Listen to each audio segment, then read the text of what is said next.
तो अब हम नर्वस सिस्टम के बारे में बात करेंगे। नर्वस सिस्टम यानी कि तंत्रिका तंत्र। तंत्रिका तंत्र की में जैसा कि हम देख पा रहे हैं, तंत्रिकाओं का पूरा जाल हमारे शरीर के विभिन्न अंगों तक फैला हुआ है। ये पैर के एक उंगली से लेके सिर की चोटी तक ये जाल फैला हुआ है, जिसका कि प्रमुख, जिसको हम कह सकते हैं कि ब्रेन यानी कि हमारा दिमाग है, आँखें, peripheral nervous system, spinal cord यानी कि जो मेरुरज्जु है, और उसके बाद हमारी रीढ़ की हड्डी। तो सबसे पहले इसके बारे में जब हम बात करना चाहेंगे तो हम देखेंगे ब्रेन को। ब्रेन यानी कि दिमाग।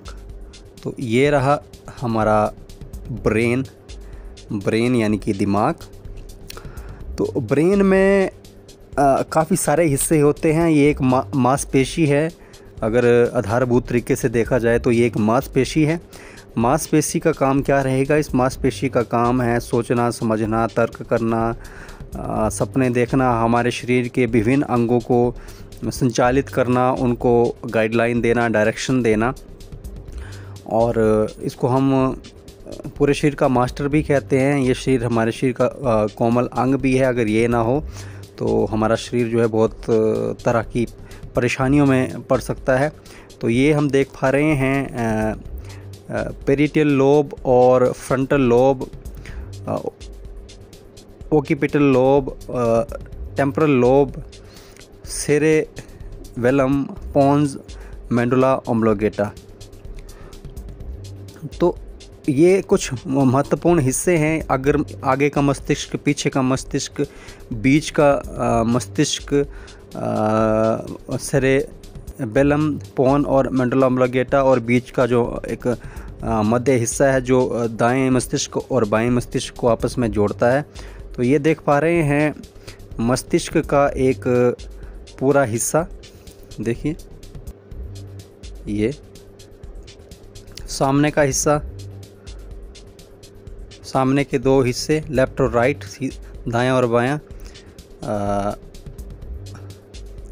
उसके बाद पेरिटियल लोब हम यहाँ पे देख पा रहे हैं, टेम्पोरल लोब हम यहाँ पे देख पा रहे हैं, सेरेब्रम देख पा रहे हैं, मेडुला ऑब्लोंगेटा हम देख पा रहे हैं। देखिए,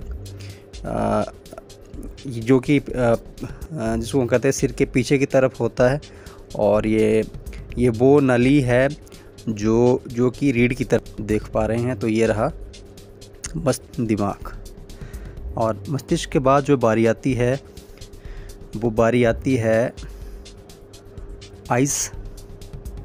देखिए, आइज़ हमारे सामने। आइज़ में cornea, प्यूपिल, iris, sclera, optic nerve वही जो आँखों को जो है दिमाग तक मिलाती है। ये देखिए, ये ऑप्टिक नर्व है, पीछे ऑप्टिक नर्व, एक दाईं आँख से एक बाईं आँख से, और उसके बाद दोनों यहाँ मिल जाती है, और उसके बाद वो दिमाग की तरफ चल जाती है नर्व। ये आँख नज़दीक से हम अगर देखना चाहें, बाईं, दाईं, और ये ऑप्टिक नर्व। अब इन आँखों के बाद बारी आती है पेरिफेरियल नर्वस सिस्टम, यानी कि उसके नीचे का अगला जो सिस्टम है। पेरिफेरियल यानी कि दिमाग के निचले हिस्से, दिमाग के बाद का जो हिस्सा हम कह सकते हैं, जिसमें कि सर्विकल नर्व है, थोरैटिक नर्व है, लुम्बार नर्व है, स्क्लेरल नर्व है। ये वो तंत्रिका तंत्र है जो कि दिमाग से होता हुआ शरीर के विभिन्न हिस्सों तक जाता है, और वहाँ तक सूचनाएं आदान प्रदान करने, लेने, संवेदनाएं देखने, इंफॉर्मेशन लेने, जो हमें फीलिंग्स हैं वो देखने, और हमें जो सेंसेशंस होते हैं स्किन के ज़रिए या आंतरिक अंगों में, वहाँ से बहुत सारा काम ये जो है पेरिफेरियल नर्वस सिस्टम करता है। तो ये हमारे नर्वस सिस्टम का महत्वपूर्ण अंग है। आगे अगर हम इसको 3D में देखना चाहें तो ये देख सकते हैं किस तरह का लगता है। ये देख लिए, सिर की चोटी से लेके पैर के अंगूठे तक, ये पेरिफेरल नर्वस सिस्टम। जब अगला हम नज़र मारेंगे तो स्पाइनल कोड यानी कि रीढ़ की हड्डी या रीढ़ की हड्डी के बीच में जो जिसको हम कह सकते हैं एक नली है, जो कि सभी तंत्रिकाओं को शरीर के विभिन्न अंगों में भेजती हैं और सभी तंत्रिकाएं जो हैं शरीर के विभिन्न अंगों से यहाँ पे आके मिलती हैं। तो ये रहा स्पाइनल कोड। तो ये स्पाइनल कोड के बाद हम इस नर्वस सिस्टम को पूरी तरह से देख चुके हैं। एक बार हम फिर से देख लेते हैं नर्वस सिस्टम कैसा दिखाई देता है। दिमाग, आँखें, peripheral nervous system, spinal cord. उसके बाद हम रेस्पिरेटरी सिस्टम की तरफ जब जाते हैं तो रेस्पिरेटरी सिस्टम यानी कि श्वसन तंत्र में गले से शुरू होके और फिर ये फेफड़े पे समाप्त होता है। तो अगर हम लंग्स के बारे में जानना चाहें तो फेफड़े इसका एक महत्वपूर्ण अंग है। देखिए लंग्स चारों तरफ से हम देख सकते हैं लंग्स को किस तरह से दिखाई देते हैं, दायां और बायां, और नीचे डायफ्राम। लंग्स को सपोर्ट करने के लिए डायफ्राम हो सकता है हमारे शरीर के अंदर या मानव शरीर के अंदर। अब ये रहे लंग्स। अच्छा, तो अब लंग्स के अंदर अगर हम जाएं, रेस्पिरेटरी सिस्टम में लंग्स के अंदर अगर हम जाना चाहें तो superior lobe, middle lobe, inferior lobe, cardiac नोक और डायफ्राम और ट्रिकिया यानी कि हमारी वो नली जहाँ से श्वास जो है दोनों फेफड़ों के अंदर जाता है। ये देख लिए फेफड़े एक तरह के गुब्बारों की तरह हम मान सकते हैं जिसमें कि हवा भरी जाती है। इन फेफड़ों के अंदर भी ऐसे छोटे छोटे और हिस्से होते हैं जहाँ हवा भरी जाती है और हवा जो है वो खून के ज़रिए शरीर के हर एक अंग तक पहुंचाई जाती है। ऊपर की लोब, बीच की लोब और नीचे की लोब और ट्रिकिया। तो ये एक फेफड़े का महत्वपूर्ण अंग है।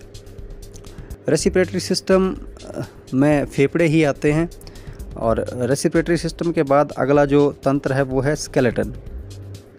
शरीर का एक बहुत ही महत्वपूर्ण अंग है, क्योंकि अगर स्केलेटन हमारे शरीर में यानी कि अगर हड्डियों का ढांचा हमारे शरीर में ना होगा तो हमारा शरीर जो है टिक नहीं पाएगा, चल नहीं पाएगा।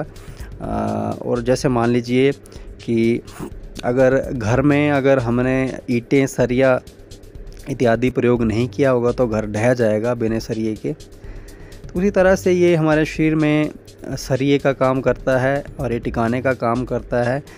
ये एक बहुत व्यापक जाल है हड्डियों का, जो कि शरीर के हर एक अंग तक, उंगली से लेके, बाहाँ से लेके कंधा, छाती, बाजुएं, गर्दन, मस्तिष्क, मुंह, पैर, जोड़, अलग अलग जोड़, घुटने और जो कशेरुक हैं हमारी रीढ़ की हड्डी में वो बहुत ज़्यादा अहम योगदान देते हैं। तो ये हम देख सकते हैं स्केलेटन से खोपड़ी में हम ये देख सकते हैं। देखिए मानव खोपड़ी किस तरह से दिखाई देती है। ये भी हड्डियों का एक बहुत व्यापक जाल है।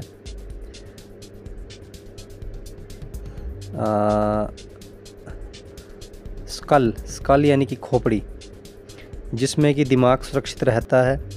आँखें होती हैं, नाक होती है, कान होते हैं, जबड़े, हमारे दांत, ये सब खोपड़ी में होते हैं। तो इसमें इसके भी अलग अलग हड्डियाँ होती हैं, जैसे कि parietal bone, frontal bone, nasal bone नाक की, और एथेमोइल बोन, ज़ाइगोमैटिक बोन जो कि जबड़े की हड्डी हम मान सकते हैं, और एक पीछे ये एक पीठ की हड्डी के ऊपर जो हमारे सिर के पीछे की हड्डी है ओकिपिटल बोन और मैंडिबल, और ये सारी हमारे शरीर की खोपड़ी की अंग है, शरीर की खोपड़ी। अब खोपड़ी के बाद बात करते हैं क्लेविकल, यानी कि जो हमारे छाती के ऊपर जो हड्डी होती है गले के नीचे लंबी, उसको हम क्लेविकल कहते हैं, जिसमें स्टेर्नल एंड होता है और एक्रोमियल एंड होता है, 2 भाग इसके। ये हम इस तरफ से देख सकते हैं कैसी दिखती है ये। काफ़ी ज़्यादा महत्व इसका हमारे शरीर में। उसके बाद स्कैपुला किस तरह से दिखती है, ये भी जो गले के पास हड्डी होती है वो इसके ये अंग आप पढ़ सकते हैं।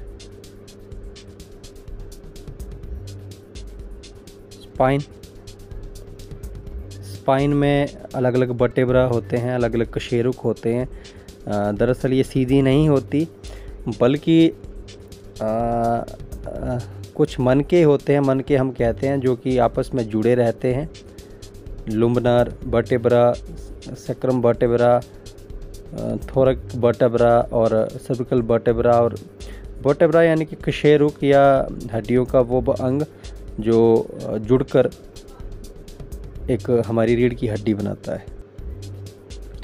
उसके बाद हम देख सकते हैं ह्यूमरस हड्डी और इसके भाग।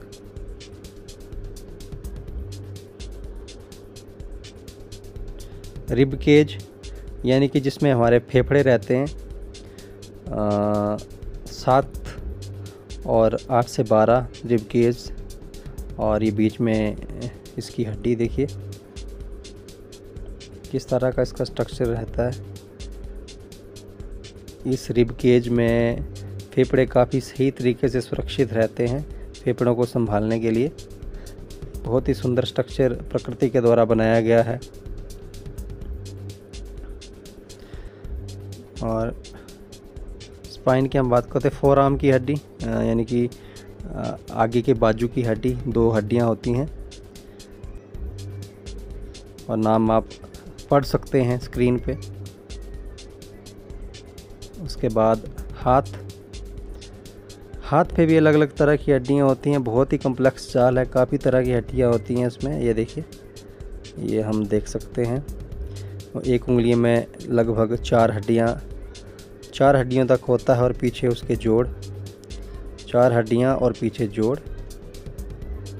ये हाथ, हमारा हाथ, मानव हाथ।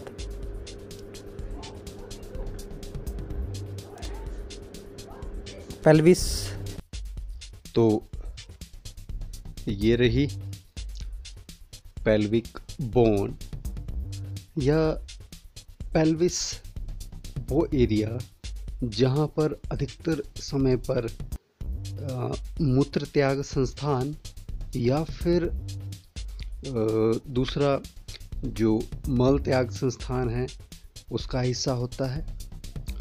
और इसके बाद हम अगली जो नज़र मारते हैं वो है फीमर पे। फीमर जो जांघ की हड्डी है, ये सबसे लंबी और सबसे मजबूत हड्डी है। इसका नेक और हेड आप देख पा रहे हैं। दूसरे हिस्से लीनिया, स्पेरा, लेसर ट्रोक्सेंटर, लिटरल इपोकोंडाइल और मीडियल इपोकोंडाइल और इसके अलग अलग हिस्से।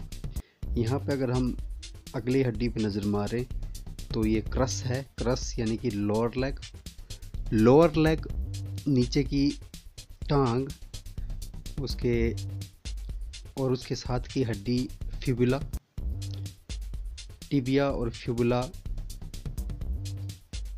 2 हड्डियाँ। ये हम देख पा रहे हैं चारों तरफ से। और इसके विभिन्न भाग, fibular head, lateral malleolus, lateral condyle और मेडियल, अलग अलग हिस्से। अब हम जो नज़र है वो मारेंगे पैर की हड्डियों के ऊपर कि पैर में किन किन तरह का हड्डियों का जाल बना रहता है। ये हम देख पा रहे हैं क्यूबॉइड, टॉलस, न्यूक्लियर बोन। और अब हम आगे नज़र मारेंगे अगला तंत्र, जिसको हम कह सकते हैं मूत्र त्याग तंत्र। साथ ही साथ इसको हम किडनियाँ के साथ साथ किडनी और ये मूत्र नलियाँ, उसके ऊपर एड्रिनल ग्लैंड, ब्लैडर। अब ये किडनियाँ हमारे सामने हैं, तो किडनी यानी कि वृक्क, ये इनका काम क्या रहता है शरीर में? इनका काम रहता है रक्त में से अपशिष्ट पदार्थों को छानना, यानी कि ऐसी चीज़ों को छानना जो कि हमारे शरीर को ज़रूरत नहीं है और वापस रक्त को वापस भेजना। तो यहाँ पे आप रेनल आर्टरी और रेनल वेन देख सकते हैं, यानी कि धमनियाँ और शिराओं के साथ साथ आप वो नलियाँ भी देख पा रहे हैं जिनमें वो द्रव्य जो हमारे शरीर को नहीं चाहिए होता है वो ब्लैडर में जाता है। तो ये रही हमारी किडनीज़, दो किडनीज़।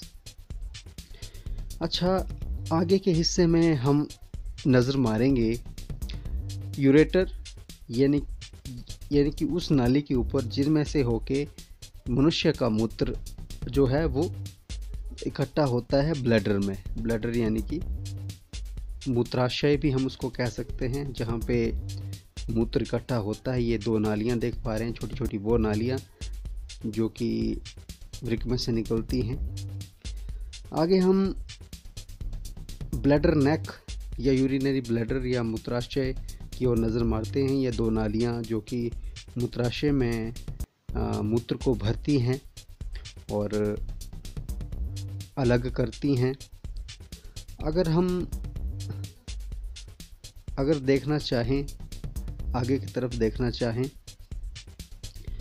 तो ये एक बेहद ही जटिल तंत्र है कि किस तरह से चीज़ें अलग होकर हमारे शरीर से। तो ये हम ब्लैडर और उसकी नालियों को देख रहे हैं। तो ये था हमारा मूत्र त्याग संस्थान, और उसके साथ हम एड्रिनल ग्लैंड को भी देख पा रहे हैं। एड्रिनल ग्लैंड यही इसी का हिस्सा। तो इस वीडियो में इतना ही, मिलते हैं अगली बार अन्य